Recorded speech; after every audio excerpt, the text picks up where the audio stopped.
Like I said, Thor's legendary bloodlust and wrath will be aimed at Kratos and Atreus, referred to disparagingly by Mimir as the biggest butchering bastard in the Nine Realms. Thor earned his title as one of the most powerful Aesir gods by wiping out nearly all the giants at Odin's command.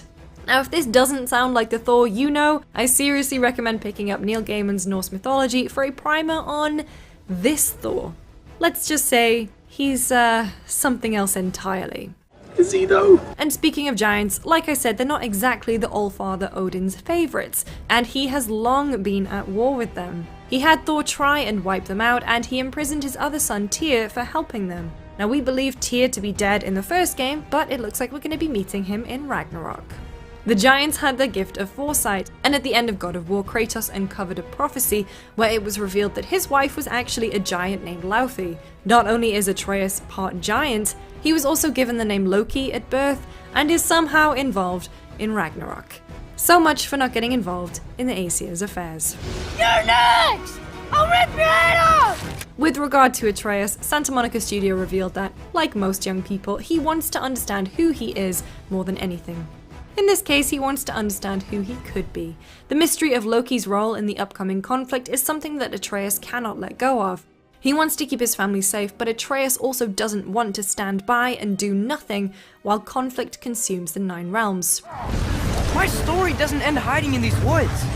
I should be out there, finding out who I am, who Loki is. But the usually bloodthirsty Kratos seems to wish to take a different path. A line from the game's description insinuates that he is intent on helping to spare Atreus from the bloody lessons he learned from his conflict with gods. He wants to keep his son safe, above all, and their confrontation with Balder has vindicated the belief that only tragedy will come from further entanglements with the Aesir. Together, Kratos and Atreus will have to make a choice about which path they will take. Whatever they choose will define the fate of all those living in the Nine Realms as Ragnarok approaches. Which leads us quite nicely into combat. 2018's God of War was praised for its crunchy combat mechanics and systems, and Sony Santa Monica has pledged to carry forward that spirit and tradition. As a team, we've worked hard to take our learnings from God of War 2018 and improve upon combat to feel fresh yet familiar. With God of War Ragnarok, one of our main goals was to push player choice in combat. Whether it's through hard-hitting combos, a mastery of elements, or clever defensive tactics, you will find plenty of opportunities to fight alongside our duo in a way that feels uniquely expressive. Which is great because not only do you have gods on your tail, but the other enemies in Ragnarok will be harsher and more varied, with Kratos and Atreus set to take on a host of new creatures from across Norse mythology. Some of the new enemies revealed so far include the Stalker and the Dreki. Whereas 2018's God of War allowed players to visit 6 of the 9 realms, Ragnarok goes further and takes you to all 9. This includes Vanaheim, Svartalfheim, and Asgard, which were not in the first game. New areas from previous locations have been added to Ragnarok as well. According to Santa Monica Studios, exploring the realms will take you everywhere from verdant, otherworldly jungles to intricate subterranean mining networks. This next installment in the series will bring you a more diverse, beautiful, and mysterious variety of locations than in any other God of War game. Christopher Judge and Sunny Suljic returned to voice Kratos and Atreus, while Ryan Hurst, who played Opie in Sons of Anarchy, has joined the cast as Thor. Leia de Leon Hayes plays Angerboda, while Ben Prendergast portrays Tyr. Richard Schiff will be playing Odin. Returning from the 2018 game is Bear McCreary to once again compose the music. The new trailer from the PlayStation Showcase includes a tease of the new tunes, and according to McCreary's Twitter, it includes a significant new character theme, which sounds both very ominous and very exciting.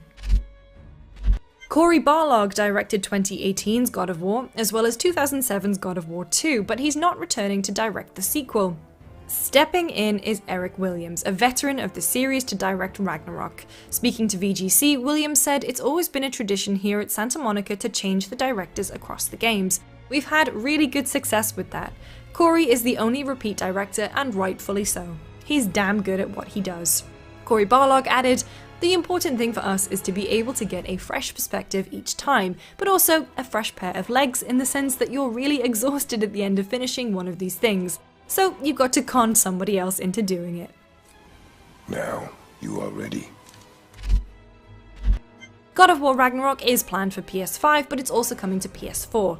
The The news of a previous gen version was quietly shared via a Q&A with Herman Holst, the head of PlayStation Studios. At the September PlayStation Showcase, Sony confirmed that Ragnarok will be released across PS5 and PS4, although there is no word yet on any big differences between the editions that might exist. And what about PC? Well, this is all speculative right now. Given Sony's recent track record of slowly bringing some of its biggest PlayStation games to PC, it does make sense to question the possibility for a PC version of God of War Ragnarok. Sony also recently acquired the PC port specialist Nixxes Software, fueling rumours that it might bring more of its first-party games to PC to help expand their audience. While a PC edition of Ragnarok hasn't been confirmed yet, Holst mentioned in an interview on the PlayStation blog that the company continues to further invest in the PC space. But if it's anything like previous Sony releases on PC, it's likely not to come to the platform for some time if it ever does. We'll let you know when we do.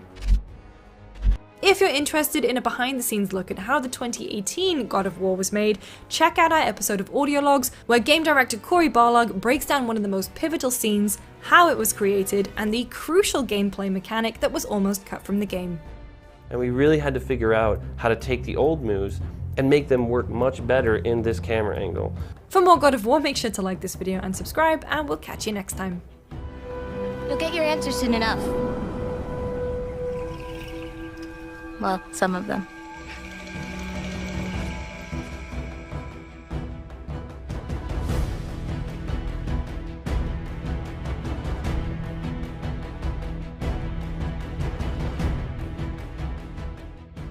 From Software's games have always made you feel small in many ways. They tell you that you're worthless, a plague-ridden rat, or a cursed undead, unfit even to be cinders. They ask you to navigate unflinching, brutal worlds and pit you against enemies that systematically dismantle your ego. Elden Ring maintains the nail-biting combat and air of mystery that has distinguished From Software's Soulsborne games, but it's elevated to new heights by the studio's interpretation of what an open-world game can be. Having brought down the first Elden Lord, Godric, the breadth of the world, and the way in which From Software has applied its signature style to an open world, was on full display, reinforcing how insignificant I really was, and driving home the magnitude of the task that still awaited me.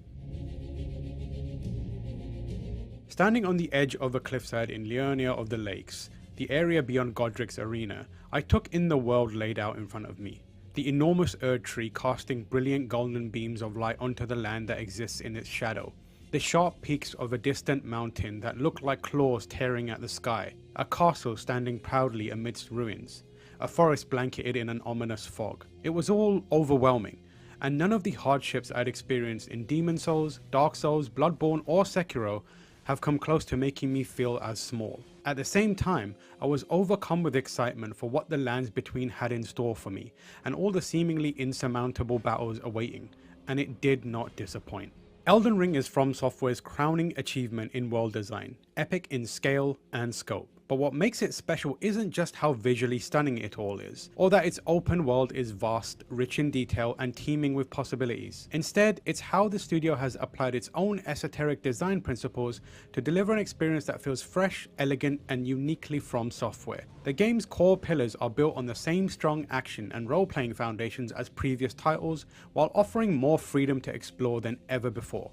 Elden Ring is an open world game entirely in a category of its own. That delicate orchestration of highs and lows and the build up and release of tension that From Software has mastered, coupled with the thrill of free-form exploration and discovery, is an intoxicating cocktail of game design. A key part of From Software's design ethos is to strip down to the essentials, and in Elden Ring that process strengthens exploration and discovery, the heart and soul of the experience. The studio's games typically give the player very little while asking a lot, and Elden Ring is the most obtuse and demanding of its games so far. This is largely because everything you've come to expect from modern day open world games is absent. For instance, there's no map until you find an item that reveals the topography of a region. Even then, the points of interest in that region aren't marked until you've been there and seen them. There is no minimap, just a compass that shows the cardinal directions and any waypoints you've placed. Areas you go to won't be gated depending on your level. There's no clear indication on when you should go to key locations. The best you get is at the Sites of Grace,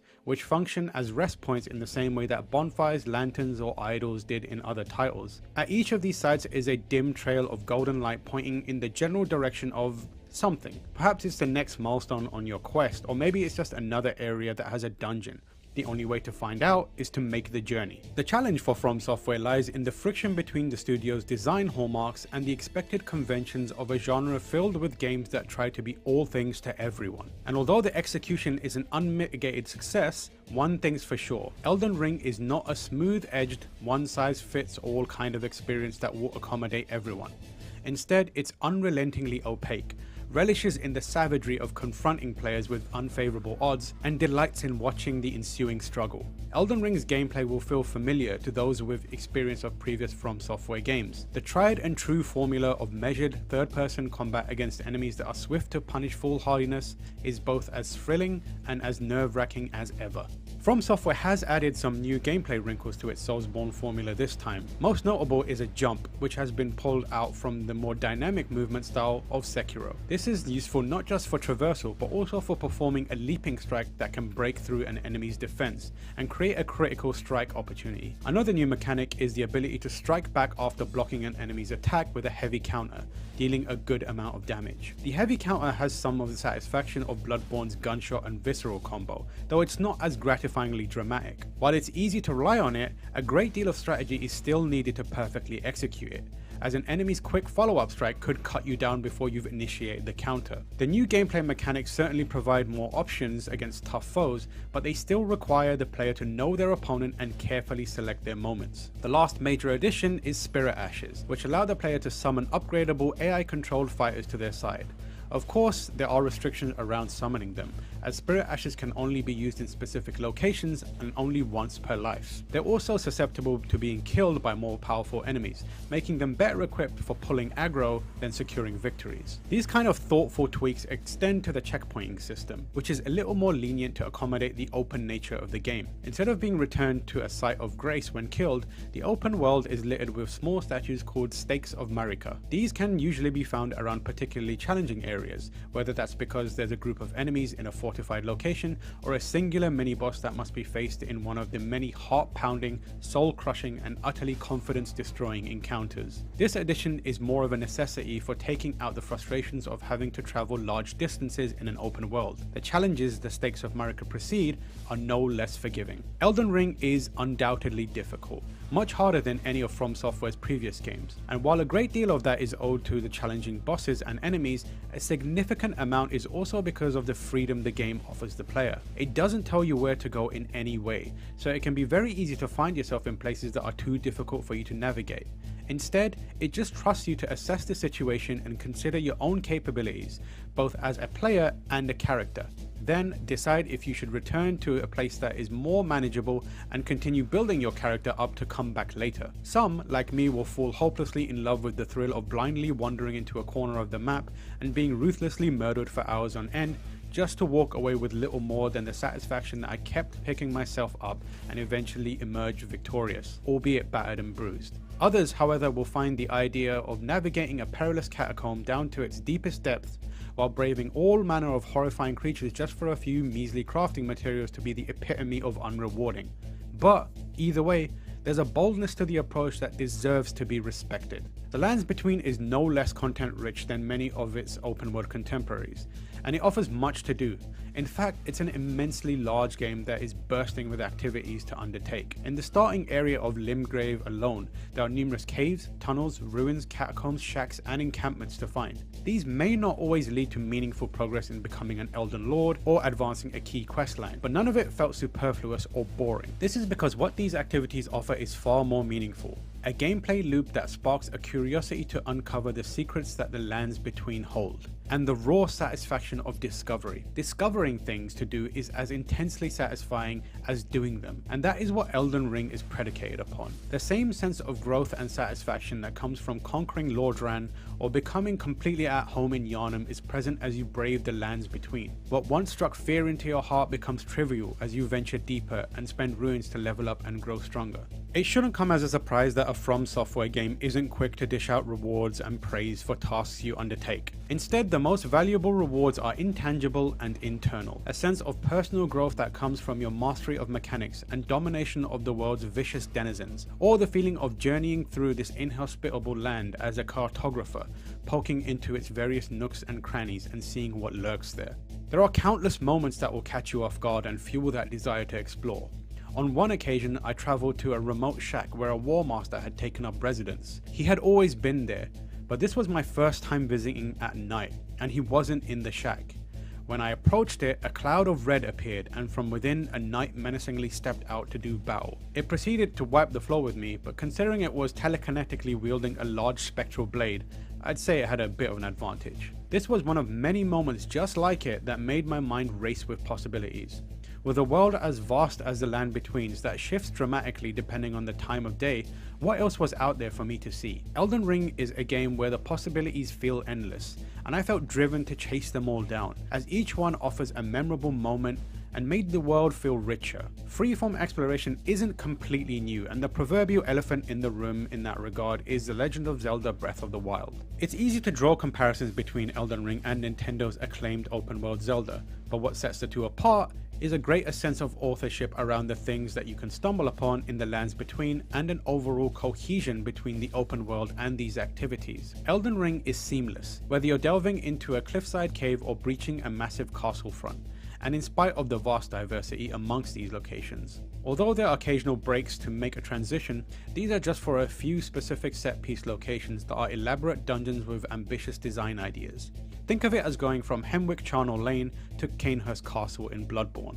While the open world represents a newer Soulsborne gameplay experience that prioritizes freedom and player agency, there are also numerous key locations that are more in line with the enclosed, directed areas of previous games. Stormveil Castle, Redmane Castle, and Raya Lucaria, among others, are where From Software continues to do what it does best: create visually arresting locations that are intricately designed to loop and weave in on themselves in a way that makes navigating through them as joyous as it is perilous. Each of the key locations in the game has a distinct atmosphere, aesthetic, and vibe, and I found it impossible not to marvel at the craftsmanship on show. This is the kind of game where you have to stop to see the sights, even when the sights are grotesque creatures that make you worry about the minds that created them. There are areas of Elden Ring's world that feel as genuinely terrifying as Bloodborne, like Caelid, where the river runs the color of copper, fissures erupt like bursting arteries, trees are shriveled and curled like the hands of an ancient witch, and a blood-red sky stretches as far as the eye can see. But hop on Torrent, your spectral steed, and ride west to Limgrave, and you'll realize that the lands between isn't entirely a world on the brink of collapse with life about to be snuffed out. It's very much alive, and that much is evident from the verdant fields, bustling wildlife, and picturesque vistas. If you're in the right place at the right time, you might even find yourself in a moment of serenity, as the light of morning dawn sweeps over a forest and trees gently sway in the wind. The most impressive part of it all is how it coalesces in a single landmass that the player can travel across, despite the fact that each area looks and feels like it could be from an entirely different game. Needless to say, Elden Ring is a gorgeous game, and a spectacular feast for the eyes. Much has been made of George R.R. Martin's involvement, but there's little in Elden Ring that stands out as having his fingerprints on it. From the characters to the narrative and the way it's delivered in broken pieces for the player to fill the gaps in, it's unmistakably Hidetaka Miyazaki and the From Software team, and it's all fascinating. To talk about it would be to deprive you and the larger Soulsborne community of one of the greatest joys of a new From Software game, so I won't do that. But it's safe to say that the expansive world, which George R.R. Martin helped lay the foundation for, is filled with memorable characters. Some have mysterious motivations, while others have tragic fates and somber backstories. There's clashing ideologies, divine entities, and clandestine groups vying for power. All the pieces and item descriptions needed to supercharge the From Software lore video industrial complex are there. I have just a small grasp of everything going on, and I cannot wait for the larger community to get involved so we can all piece it together as a collective. Elden Ring is a game that I firmly believe was designed to be a communal experience. not because it has online co-op, but because there are so many things in the game to discover that it will undoubtedly encourage speaking feverishly into the wee hours of things seen and places discovered. The community that has already emerged around the game reminds me of when Demon's Souls was first released, and players took to forums to share their experiences and guide each other through the game. That kind of galvanization around a game is truly special, and only possible here because of From Software's decision to pull back on what it tells the player, while trusting that they will find their own sense of adventure, chase their curiosities, and engage in jolly cooperation. In a genre that's become wrought with bloated and over-designed games, Elden Ring is defiantly contrarian in almost every way. Its commitment to design by subtraction and to placing the responsibility of charting a path through its world entirely on the player makes it stand head and shoulders above other open world titles. Elden Ring takes the shards of what came before and forges them into something that will go down in history as one of the all-time greats. A triumph in design and creativity, and an open world game that distinguishes itself for what it doesn't do as much as what it does.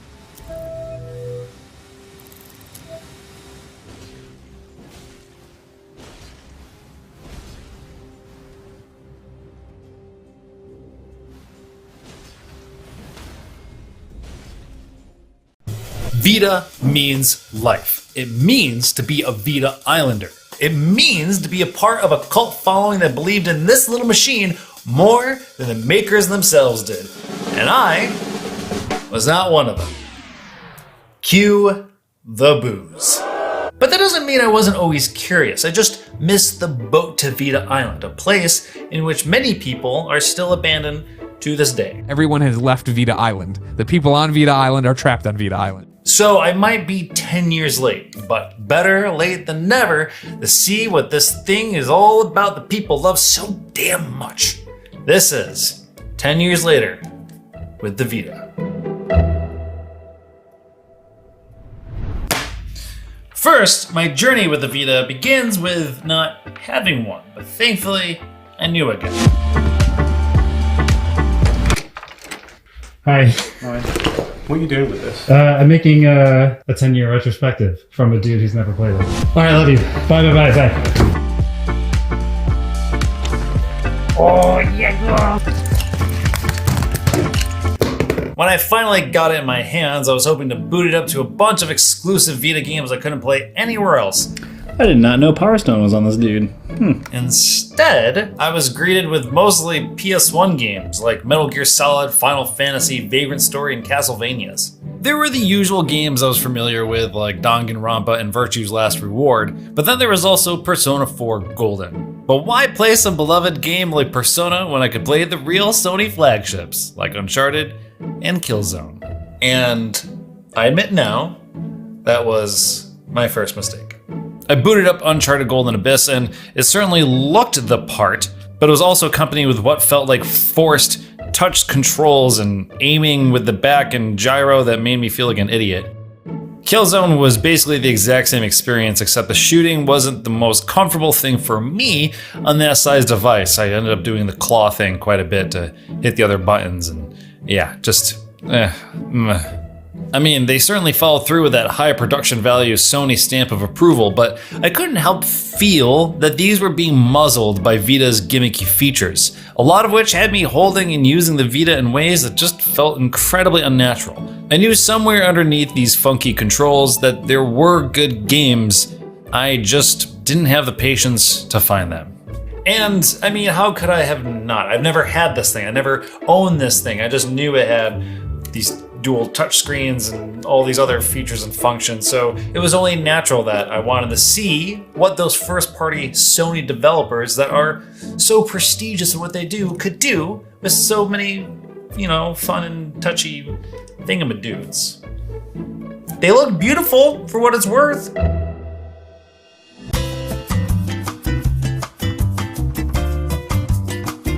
It wasn't until along that I naturally just found myself turning to the games I already knew on the device, stuff like Power Stone and Tekken 6, and in the process continued to neglect Persona 4 Golden, despite it being installed, just ready to go, staring me right in the eyes.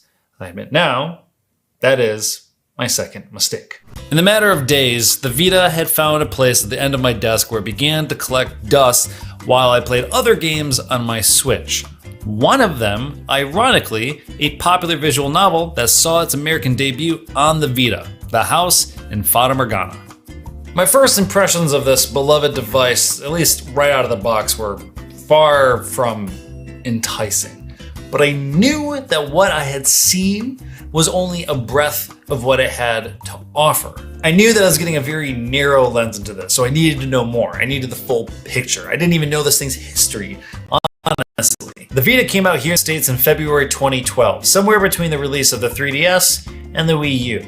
And well, I chose the things on either side of the Vita, with only one of those things actually doing okay out of the full roster of that stuff. Sony's mission after the incredibly successful PSP was to meld big budget game experiences into the handheld, and with it, for some reason, packed in was a bunch of features. It had some novel stuff like having dual analog sticks, an OLED screen, and gyro motion. It also had outward and inward facing cameras, and for some reason, not just a front, but a back touchscreen too. Still, at first, when it came out, it was pretty successful. Despite the gimmicks, it showed a promising prospect for its future. Like, at first, yeah, maybe most people didn't understand why it needed two touchscreens, and I'm sure the back touchscreen also boosted the cost of it being made, but additionally, you had to use a proprietary PS Vita memory card, which was a hidden cost for owners, and they were expensive. While it sold okay in Japan, here in the States, sales began to slow down real fast after the console's release, and a lot of the heavy-hitting studios decided to move on from the device, including its maker, Sony. Only 2 years after its release, Sony pivoted to try giving it multiple uses rather than more games, like giving it remote play for the PS4 and PS TV, which was a companion device to play Vita games on your TV. The Switch before the Switch, except you didn't dock it. Still, pretty novel. I give them credit. They were like a little ahead of the curve there. In fact, 2014 was the last time the console got a major first-party release, which was Freedom Wars, Sony's answer to the absence of Monster Hunter on the device, which had seen that franchise live prosperly. Is that a word? Live fruitfully on the 3DS instead. So when the Ubisofts and EAs and Sony stepped out, the indies stepped in, and games like Ollie Ollie, Hotline Miami, and Fez suddenly found a new home on this thing.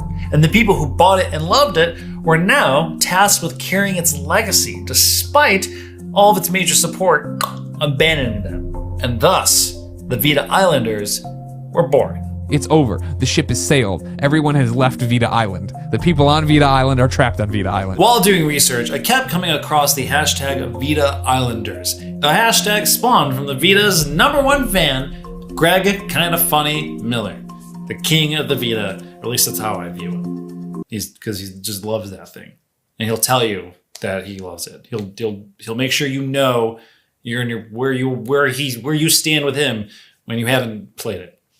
I would know. Greg, I'm sorry, but I've never played the Vita until now. And what a surprise. Where were you 10 years ago?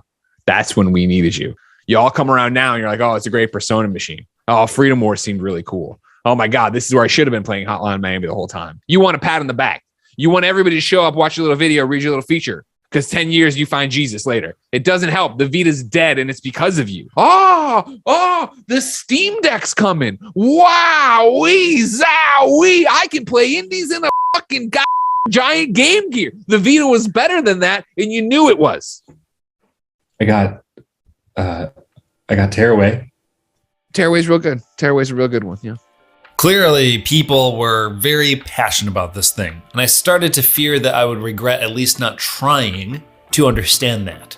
So, I picked it back up. I began playing it constantly, in meetings while I pretended to listen to Jessie while she rambled about PlayStation All-Stars. We can't be Super Smash Brothers, so you can't knock people off the stage. So hitting people built up a meter. I even took it with me on the stationary bike while I played Gravity Rush and Hotline Miami. Then I finally came around to Tearaway, the first game that really showed the potential for all of Vita's gimmicks, but in the best way possible. It was the only thing I played that really demonstrated a bespoke experience only available to the Vita. But there was still one last game on this device that lingered in the shadows, installed and ready to go at any moment, that I knew I would have to play at one point to truly understand what it is that makes this console so special to so many people. So I finally booted up Persona 4 Golden. Playing Persona 4 Golden was the first time I felt that I could really put myself in the shoes of someone who this device meant a lot to. I'm only a few hours in at this point, but there's been a string of murders. There's this whole concept of the midnight channel, like looking into your TV at midnight to see possible next victim, as well as this overarching theme of a big corporate business coming in and hurting independent businesses around it, and like how all these things are playing into each other. I should have played this first. This is very much a Kurt thing. Murders, detectives, spooky stuff at midnight. And you're right, Greg. This is a wonderful Persona machine. And it's not so much just Persona 4 specifically, but it's when I began really seeing what the Vita offered that other devices just didn't at the time. I picked this thing up so fixated on trying to understand all its features and bells and whistles, convinced I'd find some justification for all of it, but I never did. But that's because, from the start, I was looking in the wrong place. Considering that this game wasn't really available anywhere else at the time, I can really imagine someone losing hours and hours and hours to this game on this device in their hands, and I can really kind of understand why this would have been special to someone, why this thing would have been important. I'm getting it. It's clicking. It's clicking. And that's when it really sunk in, that this thing, upon its release, really didn't know what it was. But its identity, in the end, was informed by its players. When this thing first came out, it was supposed to be Sony's answer to AAA gaming in the mobile space. But in reality, it became the indie buddy, the PS1 pal, the go-to machine for non-AAA titles. Something that the Switch is for a lot of people today, including me. You. Emails interrupting. God.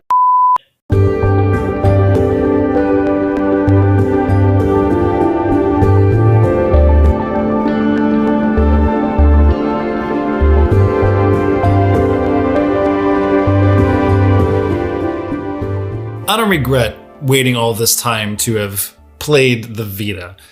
In fact, if I'm being completely honest, after I finish Persona 4 Golden, I don't know if I'll ever touch this again, unless someone sends me a copy of Freedom Wars or Touch My Katamari. Then maybe I'll consider it. I'm not some Vita Islander all of a sudden, and besides, I don't think anyone that's on Vita Island would want me there now anyways. But I'm glad I got to spend time with this thing and see it beyond what was there at face value, what was there beyond what the AAA corner of the game industry gave it. I got to see a glimpse into a device that was held up by not the big leagues, but the indies, by the players. And that is what mattered. Like, that's what mattered looking at it. I know you're bitter and grumpy, Greg, that I wasn't there from the start, but now I can at least take a step back and understand why for so many people, Vita means life. Also, thank you to Tamar Hussein for letting me borrow this. It means a lot.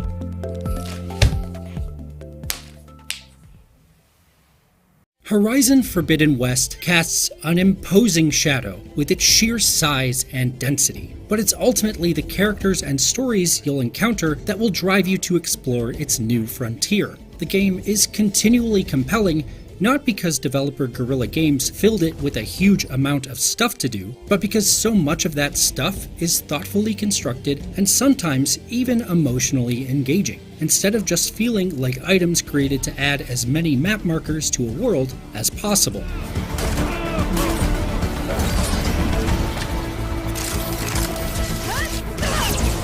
Forbidden West picks up almost immediately after the end of the original Horizon and its DLC add-on, Frozen Wilds, and it expects you to be very familiar with protagonist Aloy's adventures from back in 2017. It's set in the distant future after the world as we know it has ended and humans have reverted to a tribalistic society scattered across the ruins of the United States. And roaming all around the world are giant robotic animals, some as big as dinosaurs that kill humans on sight. Although Aloy defeated the rogue artificial intelligence Hades in the first game, the damage it did to the planet's biosphere means she's still hunting ancient tech to fix the problem. That takes her into the aforementioned Forbidden West in hopes of stopping a blight slowly crossing the land, threatening everyone with starvation. Since Aloy is a hunter in a hunter-gatherer society, collecting components to craft gear is a huge part of the experience, both for improving your equipment and for keeping you stocked in battle. Fighting huge, powerful machines is an exercise in identifying weak points and using various kinds of weapons and crafted ammo to strip away armor, while inflicting status effects such as setting enemies on fire, bathing them with corrosive acid, or freezing them to make their metal bodies more brittle.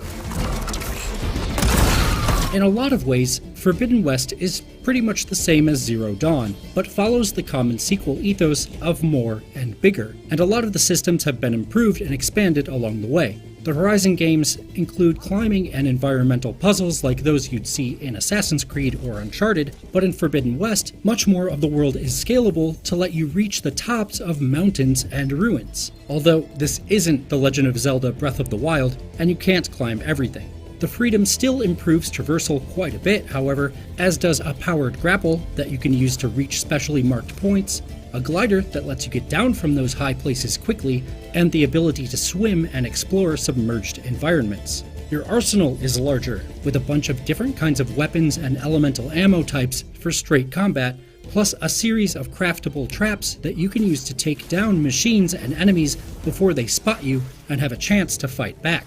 There are so many weapons and options that at times it's hard to keep it all straight. 6 huge skill trees replace Zero Dawn's more modest 4, and each focuses on a single element of Aloy's arsenal, like traps, hacking, ranged combat, or stealth. The skills you can unlock include passive buffs and active special moves for each weapon type.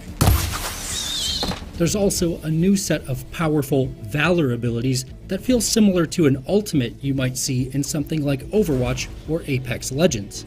One Valor ability lets you turn on active camouflage to go invisible and escape a bad situation. Another amps up your ability to slice off machine parts with your weapons. A third just creates a blast of electricity around you to send enemies flying. You can only equip one Valor ability at a time once you've unlocked it, and you have to charge it up through combat in order to use it. Again, it is a lot of stuff to keep track of, and the sheer volume works against Forbidden West as often as it works for it. For instance, you can buy weapons at every settlement, and each has a confusing name, like Shock Warrior Bow or Vanguard Hunter Bow. Most of the time, though, it's not super clear whether the Uncommon Shredder Launcher a merchant is selling is an upgrade over the Uncommon Shredder Launcher you already have. With so many ammo types in the game, you wind up carrying a bunch of weapons to cover all the elemental bases, while not really caring about any one of them. It's only late in the game, when you start to find some demonstrably sick weapons, that the arsenal feels like anything more than just a pile of junk in your backpack that you have to dig through until you find a bow that shoots the right kind of arrows for a given situation. The massive skill tree presents the same problem. Valor abilities can be great in a pinch, giving you some next level power when you really need it, but there are 2 to unlock on each skill tree, and the use cases for some aren't nearly as clear as Emergency Invisibility Cloak or 30 seconds of souped up arrows. The same goes for the huge number of special abilities, which amounts to 3 for each weapon type. Some are game-altering strategy centerpieces, like the knockdown shot, but others are easy to forget about, like a skill that makes your slingshot bomb more powerful if it bounces on the way to your target. In both cases, you'll probably unlock one or two you like and stick with those for most of the game. That's also an issue with the flow of combat. Forbidden West gives you more options in a fight, but it doesn't really change battles fundamentally from Zero Dawn. It just throws more ingredients into the stew. You'll usually sneak into a situation where a bunch of robots or humans are gathered, moving from tall grass patch to tall grass patch to either set traps, snipe enemies, or pull off sneaky executions. Once you've tipped off the machines to your presence, though, combat can feel flaily. Enemies have a tendency to attack quickly and relentlessly, and your only defensive recourse is a dodge roll to get out of harm's way.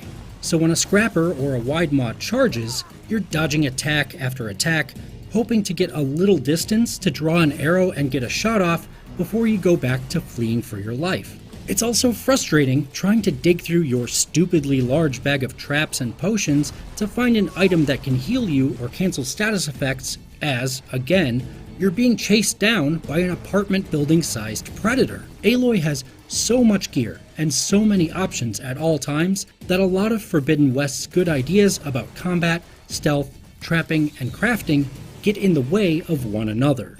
But when you're able to make Aloy's various tools and abilities come together, it creates some harrowing and exciting battles. That's especially true when you're able to make a plan with stealth, traps, and tactics and execute it.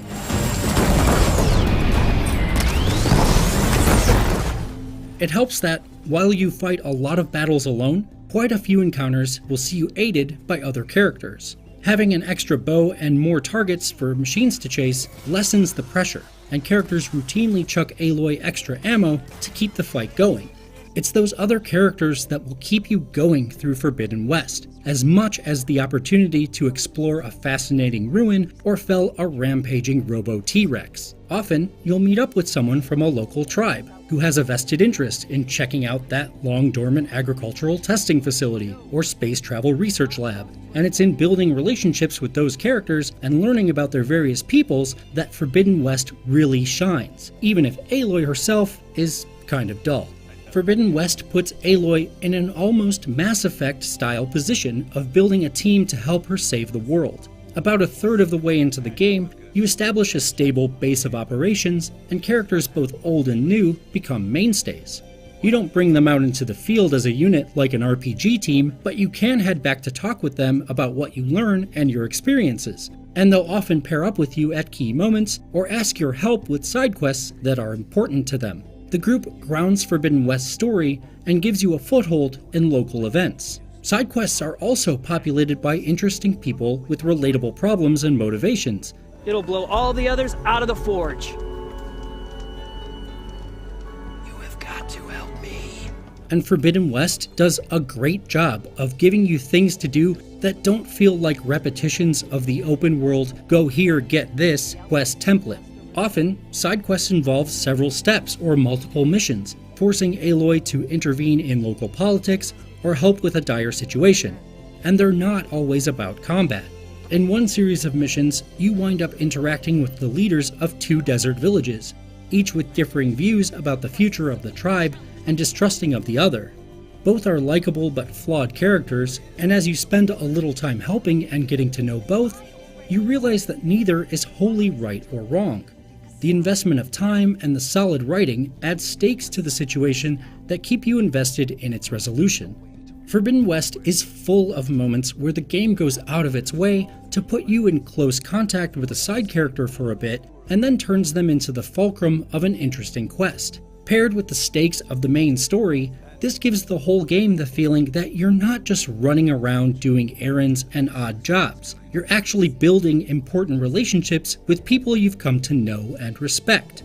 And while there are an absolute truckload of side quests, plus smaller jobs to do, many are well written and offer a deeper look into Forbidden West's world.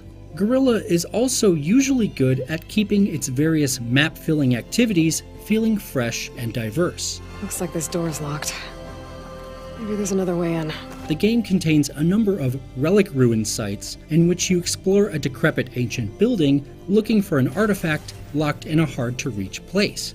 There are a bunch of these, but I stopped to do each one because they're fun and complex climbing puzzles and they're all very distinct from one another.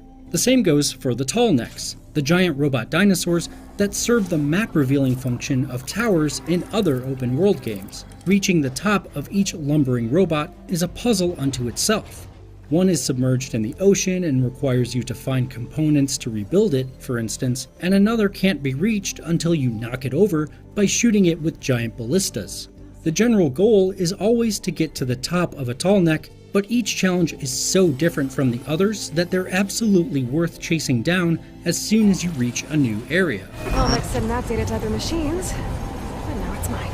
The main story also has its share of standout moments. One portion concerns helping the leader of the Tenakth to put down a rebellion so he can make attempts at peace and cooperation with the tribes in the east. Another takes you into a submerged, underground Las Vegas Strip to help some salvagers realize their dream of elevating their traveling storytelling act with technological wonders. The story can be uneven at times, but it's often good at keeping the focus on stakes that feel like they actually matter to the people involved.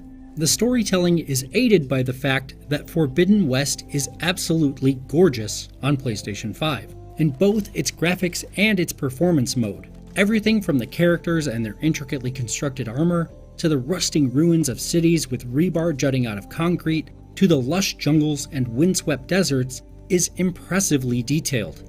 Catching a sunrise over the farms of Plainsong or the waves of Landfall is legitimately beautiful, and the colorful, diverse locations offer vista after stunning vista everywhere you look. It's a very pretty game.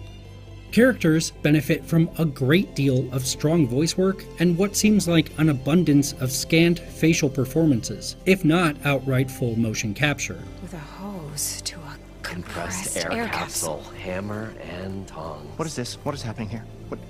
Get over here. You'll spend a large amount of time in conversations in Forbidden West, and in the main quest and big side quests, the characters are often compelling because their facial performances are so good. This has a drawback though. You'll definitely notice the less important folks who move like animatronics, and in some interactions on lesser missions, Aloy has a tendency to look all over the place, as if her animation isn't quite matched to that particular conversation or circumstance. Maybe I can help? For the big, important moments though, a ton of characterization and emotion comes through in the faces, and it makes the stories and emotional beats of the game all the more interesting. The vast size of Forbidden West also feels like it introduces a fair few technical issues beyond Aloy's occasional inability to make eye contact with less interesting characters. Especially when you're on a mount or looking over large distances, there can be some texture pop in, particularly with the architecture of settlements. The game crashed to the PlayStation dashboard on me a handful of times as I played through it, and a couple of times a quest couldn't be completed until I reloaded an earlier save. Aloy got stuck looting a chest or an enemy a few times, forcing me to roll back to an earlier save, and she got stuck in the sky and in the ground on a couple of occasions too. None of these issues were game-breaking for me, and Forbidden West autosaves liberally, so I never lost much, if any, progress. A Day 1 patch seems to have ironed out a few of the pre-release issues I experienced, but while some of them have been lessened, like the texture pop-in problem, they haven't been eliminated. Overall, though, Horizon Forbidden West does a lot more right than it does wrong. It might be jam-packed with stuff to see, do, know, and remember, but when its many systems come together, it can be a beautiful, exciting, and delightful open-world experience. The story that drives you through the frontier is often well told, and does well to center actual characters rather than audio logs. And while the map is littered with icons, it's much more often that they're fun, skillfully crafted diversions than random busywork to fill a checklist. There's a huge amount to see and do in Horizon Forbidden West, and the great majority of it is worth doing and seeing, thanks to strong writing, great visuals, and some marked improvements to the series' underlying ideas.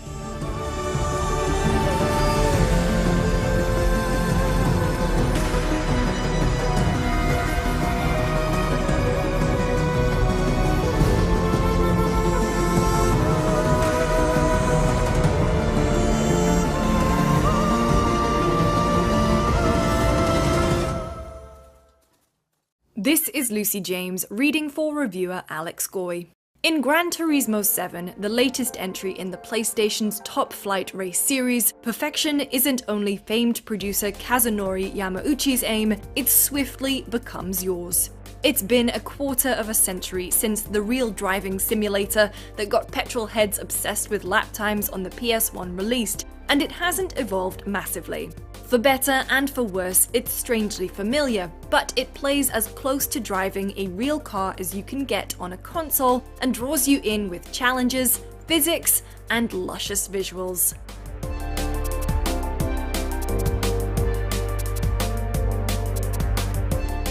Gran Turismo's goal to be the best-looking driving sim out there hasn't been dropped. There are two display modes to choose from, Scapes mode and Frame Rate mode.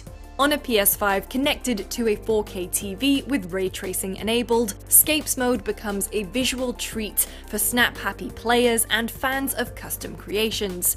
Everything looks smooth enough that you'll want to run your fingers across the glistening paint jobs. However, when you're racing, you'll want to have Frame Rate mode switched on. This keeps the game at a steady 60 frames per second, but does lose some visual flair. How much you'll care about that may be limited, as when you're racing, you'll likely only have eyes for the car in front, not how accurate the reflection of the advertisements you're blitzing past is on the hood. Even without ray tracing, the hyper-detailed in-car view shows bits of the dashboard reflected in the windshield, drawing your eye.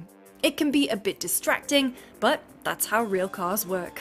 Gran Turismo 7's 420 plus car models are staggering. Not a switch out of place, nor an incorrect line to my experienced eyes. If you're into staring at cars, you really can't go wrong sniffing around Brand Central, the in-game location where you buy the majority of GT7's cars.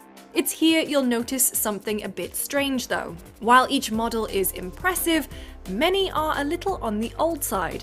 The Tesla Model S, for example, is the original pre-facelift car. Why have that when there's a fresh-faced plaid model on sale now? How come the most up-to-date road-going McLaren you can buy in the game, the 650S, went out of production half a decade ago? The cars that are there look incredible, but the vast majority are out of date.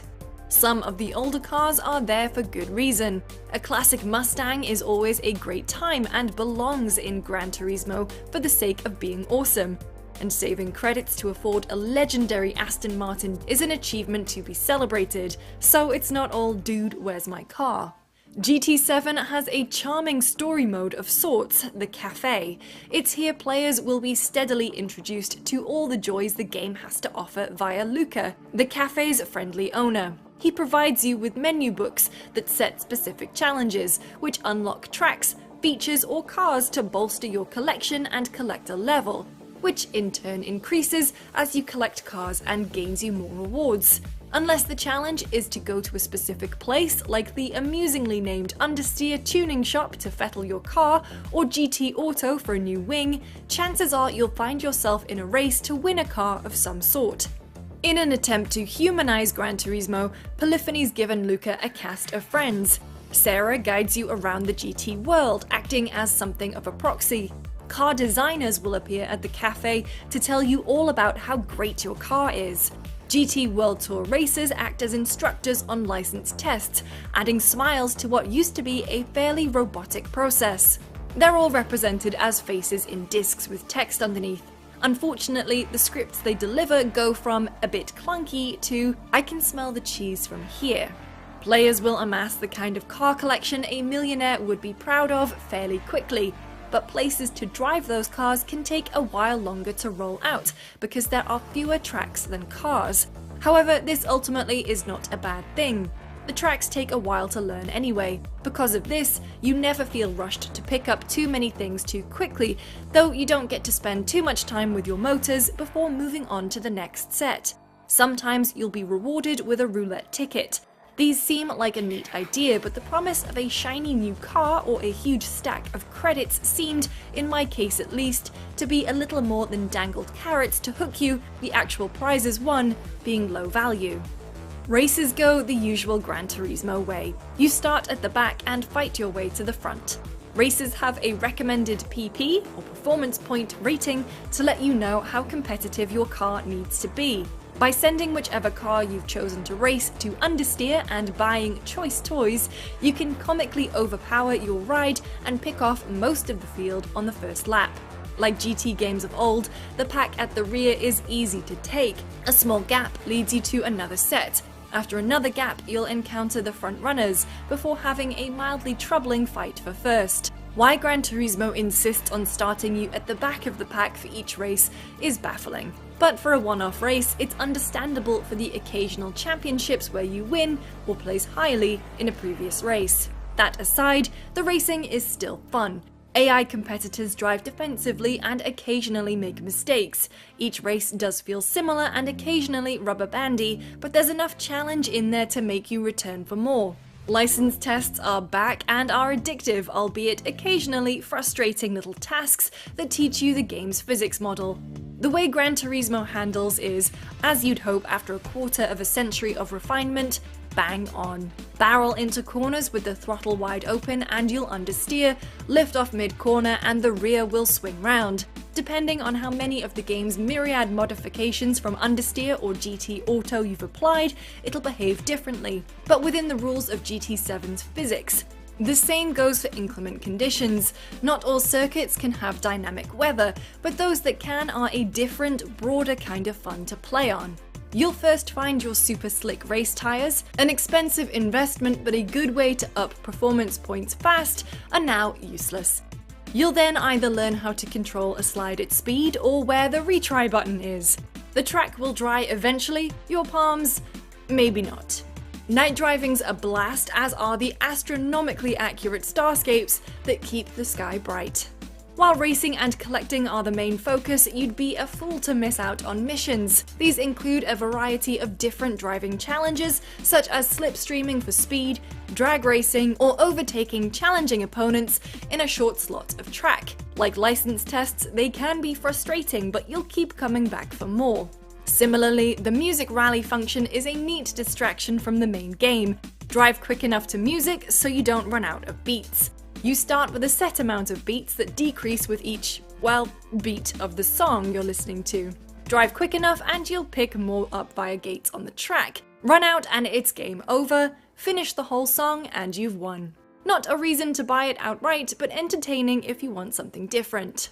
There's still no obvious damage to cars though. Yamauchi and the Polyphony team want racing clean, so cars don't need to get damaged, but it's 2022. If I have a prang, the game should know about it. Considering the level of detail that's gone into the rest of the game, it seems like something of a cop-out to not have any evidence of a crash, even cosmetic. Another thing that hasn't leapt to the next gen is the sound. 3D audio tech means you can hear more, but what you hear isn't edge of your seat thrilling. There are plenty of places to race in GT7, some based on real locations, some exclusive to the game. With 90 layouts and over 34 tracks to earn and explore, you shouldn't find yourself bored. Each track comes with its own challenges, not only in layout but in environmental changes as well. While you'll be concentrating on a race, it's a lot more exciting when the sun's out and the rain's at bay, as having more grip tends to make winning races easier. At the time of review, GT7's online mode, casual, ranked, or the meeting spaces, wasn't available, but if Polyphony's carrying over the GT Sport system, we've little to worry about. All your GT Sport data will be transferred, though sadly not your garage. As with GT Sport, you need to have a constant internet connection for most of the game to work and save. This, says Polyphony, is to curb cheating. Still, we'll sink some time into the online modes and update this review to reflect our experiences. Gran Turismo 7 isn't a departure, but rather a newer, shinier GT game. Its physics model is accurate, and while the racing can be formulaic, it's always a giggle. The attempt at humanity is a little bit cringy, the lack of up-to-date cars seems like an open goal missed, and the game may not have changed drastically, but that's not the worst thing in the world. There are medals to claim, cars to collect, and people on the internet to embarrass around Goodwood, the Ring, or well, anywhere really. PlayStation petrolheads are in for a good time.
viewers.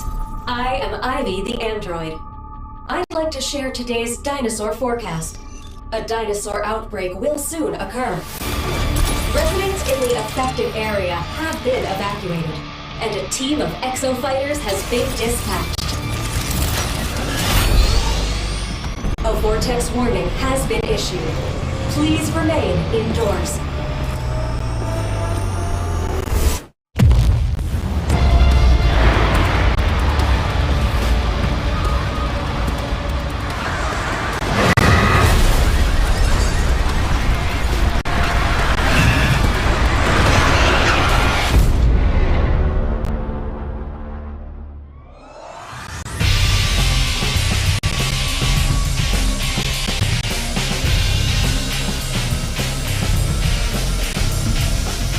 I'm making sense of this situation.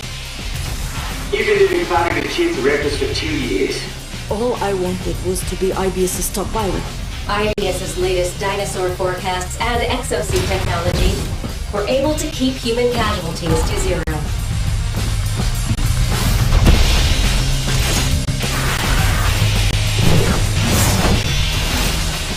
Exosuit development is proceeding under the guidance of the next-gen AI, Leviathan.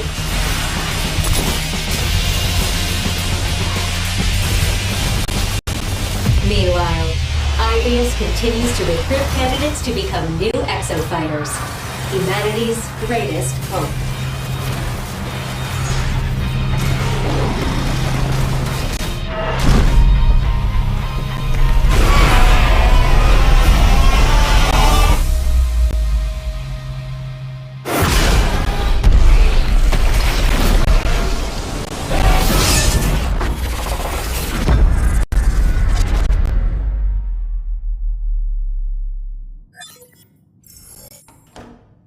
Another exofighter recruit, right? Welcome to IBS.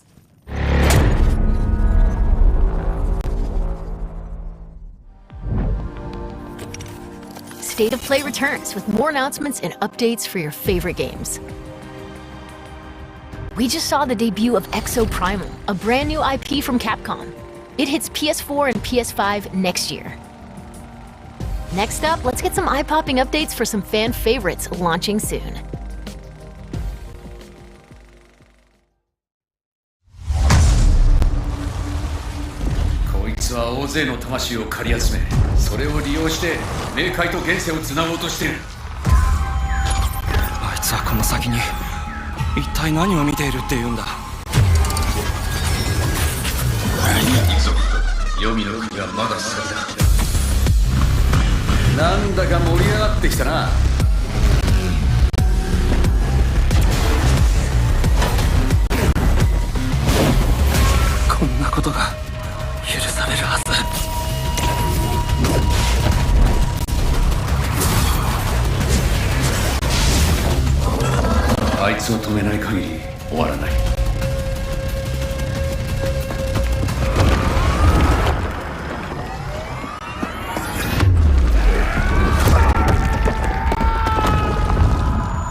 で、来るんだろ一緒に。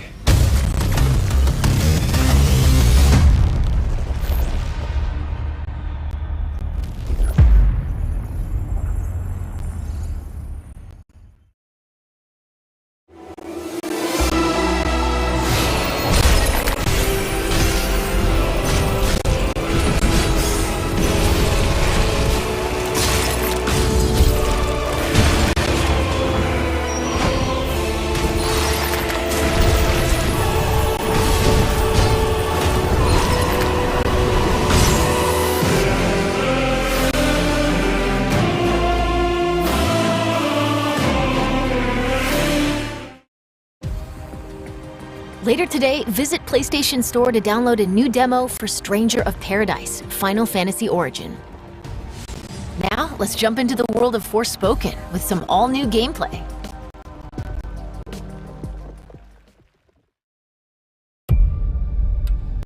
It is quite beautiful. Yeah, in a everything here wants to kill you kind of way.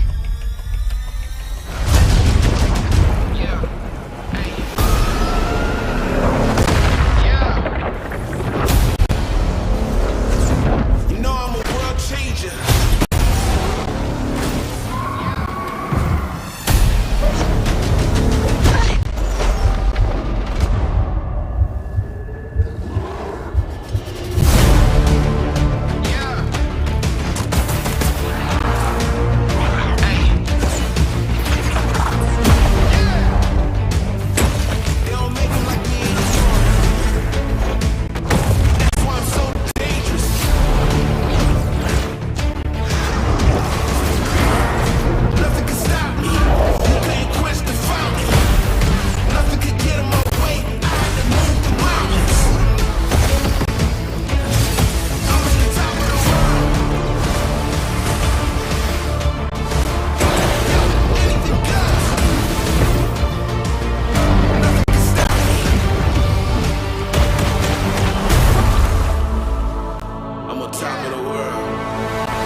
Let's finish this.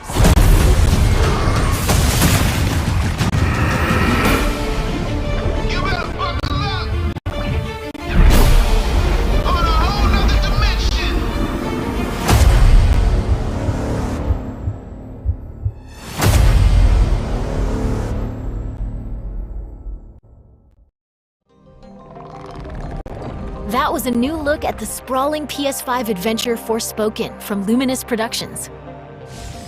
Let's check out some 6v6 action in Gundam Evolution, a fast-paced multiplayer shooter coming to PS4 and PS5 later this year.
Kaiju Brawler Giga Bash comes to PS4 and PS5 later this year.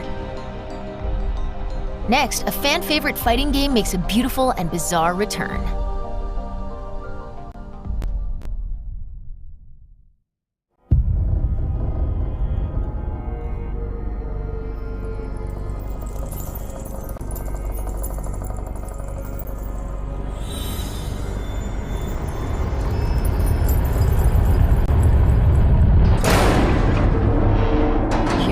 やれって感じだわ。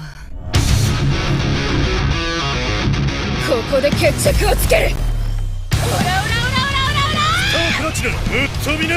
僕は回転の力を身につけたい。図に乗るんじゃねえぞ。どう？無駄無駄無駄無駄。遅いんだよ。脱出する。何の？オラオラオラオラ。覚悟はいいか。俺はできた。知れ者がにょエコーシャボン玉だ。今こそ好機。ここは私だ。私に策がある。オラが守るだ。行くぞ。協力してやる。オラ久々先生。スターレッジハモン。罰の時間だ。流し込む。よくも惨殺処刑だ。チャリオッツ。ああ行くわよ。始末させてもらうぞ。すべて超えてやる。そのまま眠りな。てめえ全力で打ちかますぞ。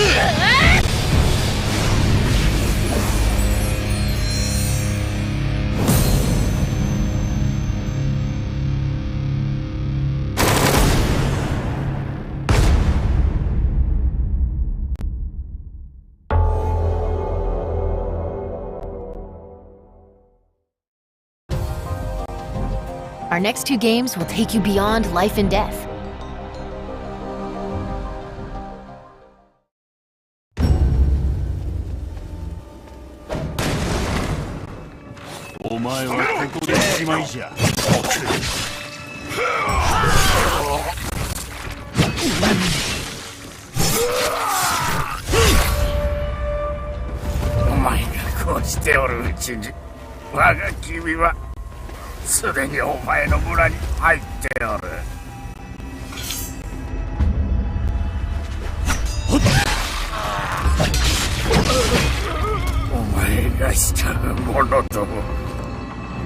今や守ることができまい。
Trapped in an endless cycle. Fighting, dying, returning. Always the same, yet always changing. Astra, I'm not alone. Not anymore.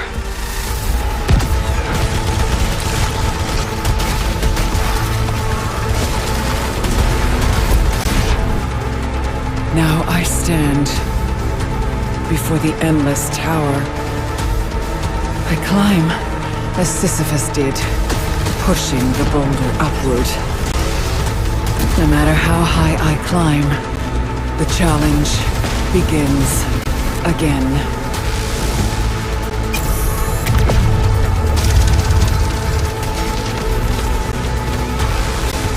But I fight on, through the infinite. Seeking answers. Seeking King. Ascension. My release is within this tower, and I will find it.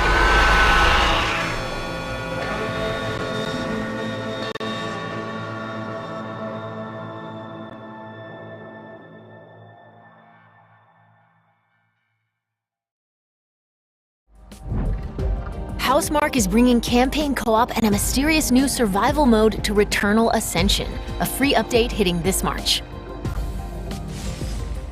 It's almost time to sign off, but before we do, let's get a first look at 2 brand new games coming from Square Enix. Is this really what you want? And you are certain that what we are doing is best for the people of the kingdom? Yes. I suppose it would, in a sense. True. Yes. It made me wonder, am I still that same person? The era of myths gives way to an era of great turmoil. The continent was ravaged by the devastating war between the Empire and the Alliance. However, one nation remained unaffected by the chaos. The Kingdom of Alatane. Ward of the Augurs looked destined to have its soil stained with the blood of battle. We've finally been called up. We're up against the Empire's main army. We are to eradicate every last Imperial who comes ashore. Keep focused. Come on, everyone! And now you will die. Do you really have such a yearning for war? I can't comprehend it.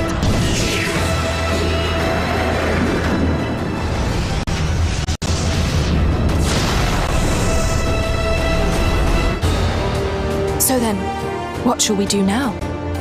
We're going to retake it. This is our chance while they're all assembled. We should send our best and crush them. That's right. All the more reason to avoid bloodshed.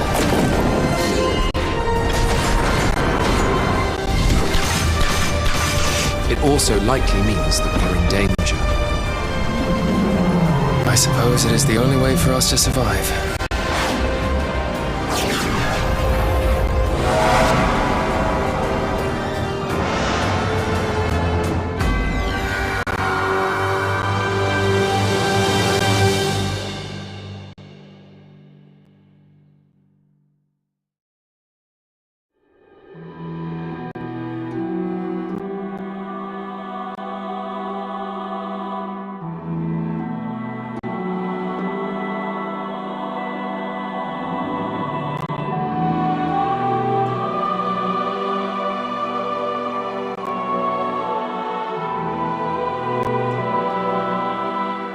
If the will to fight still lingers within you, then accept my offer and join me.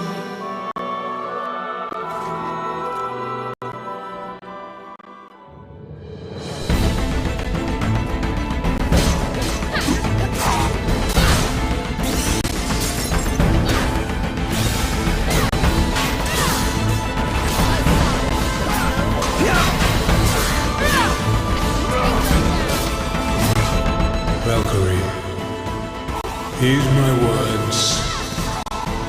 Ragnarok tears our world asunder.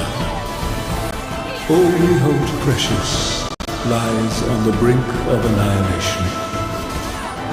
Become my tool of intervention and save this world from doom.